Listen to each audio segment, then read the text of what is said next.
Hello everyone, welcome to physics Samvad. आज का जो हमारा टॉपिक है वो है the difference between electric force and magnetic force. ठीक है, तो आपको पता है कि जो सबसे पहले देखेंगे कि इलेक्ट्रिक फील्ड कैसे और मैग्नेटिक फील्ड कैसे जनरेट होती है।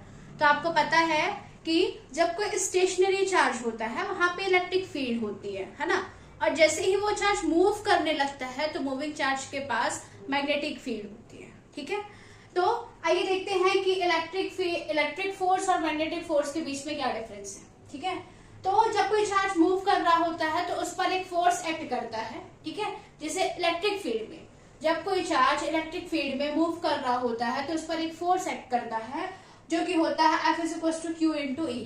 ठीक है, इसी तरह मैग्नेटिक फोर्स में जब कोई चार्ज मूव कर रहा होता है v वेलोसिटी से मैग्नेटिक फील्ड b में, तो उस पर जो फोर्स एक्ट करता है वो F होता है QVB sin थीटा। आप लोगों को मैंने कल ही पढ़ाया था कि where theta is a angle between velocity and magnetic field. ठीक है, तो हमारा सेकेंड डिफरेंस है वो है the direction of electric force is always in the direction of electric field. जो इलेक्ट्रिक फोर्स की डायरेक्शन होगी वो हमेशा इलेक्ट्रिक फील्ड की डायरेक्शन में होगी जब पॉजिटिव चार्ज होगा। ठीक है, और जब नेगेटिव चार्ज होगा तो opposite to the electric field होगी। मतलब कि इलेक्ट्रिक फोर्स की जो डायरेक्शन है वो यदि नेगेटिव चार्ज होगा तो इलेक्ट्रिक फील्ड की डायरेक्शन के ऑपोजिट डायरेक्शन में होगी। ठीक है, आई होप कि आपको ये वाला पॉइंट समझ आया होगा। ठीक है, जो ये वाला सेकंड पॉइंट है मैग्नेटिक फोर्स का वो है कि मैग्नेटिक फोर्स की जो डायरेक्शन होती है वो परपेंडिकुलर होती है मैग्नेटिक फील्ड के एज वेल एज उस चार्ज की वेलोसिटी के। ठीक है, डायरेक्शन ऑफ मैग्नेटिक फोर्स की जो डायरेक्शन होती है वो परपेंडिकुलर होती है magnetic field and velocity v की। ठीक है, ये भी कल मैंने आपको डायग्राम बना के समझाया था। ठीक, थर्ड वाला जो पॉइंट है कि इलेक्ट्रिक फोर्स जो होता है वो वेलोसिटी से इंडिपेंडेंट होता है। इलेक्ट्रिक फोर्स जो होता है वो वेलोसिटी से इंडिपेंडेंट होता है, बल्कि मैग्नेटिक फोर्स जो होता है वो मैग्नेटिक फील्ड और वेलोसिटी दोनों पर डिपेंड करता है। ठीक है, मैग्नेटिक फोर्स जो होता है वो किसमें मैग्नीट्यूड और डायरेक्शन ऑफ वेलोसिटी दोनों पर डिपेंड करता है। जैसे कि आपका इलेक्ट्रिक फोर्स जो है वो वेलोसिटी से क्या होता है, इंडिपेंडेंट होता है, लेकिन जो मैग्नेटिक फोर्स है वो किस पे डिपेंड करता है, magnitude and direction of velocity पे क्या करता है, डिपेंड करता है। ठीक है, लास्ट जो पॉइंट है आपका, यदि stationary charge particle in electric field experience the force. जब स्टेशनरी चार्ज पार्टिकल किसी इलेक्ट्रिक फील्ड में होता है तो उस पर एक फोर्स का एक्सपीरियंस करता है जो कि होता है F=QE। ठीक है, लेकिन यदि स्टेशनरी चार्ज पार्टिकल किसी मैग्नेटिक फील्ड में होता है तो वो कोई फोर्स एक्सपीरियंस नहीं करता है, इस वजह से वहां पे क्या होगा, नो फोर्स एक्सपीरियंस।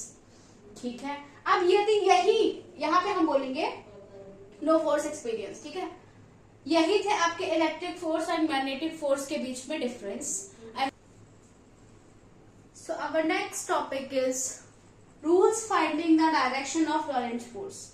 मतलब कि लॉरेंट फोर्स की डायरेक्शन को फाइंड करने के लिए कुछ रूल्स होते हैं। बेसिकली ये 2 रूल्स होते हैं। फर्स्ट वन है आपका राइट हैंड पाम रूल और सेकेंड वन है आपका फ्लेमिंग्स लेफ्ट हैंड रूल। ठीक है, तो आइए समझते हैं कि राइट हैंड पाम रूल क्या होता है। ठीक है, यहाँ पे लिखा हुआ है if we stretch the right hand palm such that यहाँ पे फिंगर्स में GERS होगा। Fingers and thumbs are mutually perpendicular to each other and fingers point the direction of magnetic field B and the thumb points the direction of motion of positive charge. The direction of force will then be along the outward normal on the palm. ये definition क्या बोल रही है, यदि हम अपने right hand को क्या करेंगे, स्ट्रेच करेंगे, तो जो हमारी फिंगर्स हैं और जो हमारा थंब है ये दोनों एक दूसरे के म्यूचुअली परपेंडिकुलर होंगे। ठीक है, परपेंडिकुलर होंगे एज वेल एज जो हमारी फिंगर्स है वो मैग्नेटिक फील्ड के डायरेक्शन को रिप्रेजेंट करेंगी, जो हमारा थंब है वो मोशन ऑफ पॉजिटिव चार्ज की डायरेक्शन को रिप्रेजेंट करेगा, और जो हमारी पाम है वो फोर्स की डायरेक्शन को क्या करेगी, रिप्रेजेंट करेगी, और जो फोर्स की डायरेक्शन होगी वो हमारे पाम के आउटवर्ड डायरेक्शन में होगी अलोंग द नॉर्मली। ठीक है, आई होप कि आपको समझ आया होगा। Thank you.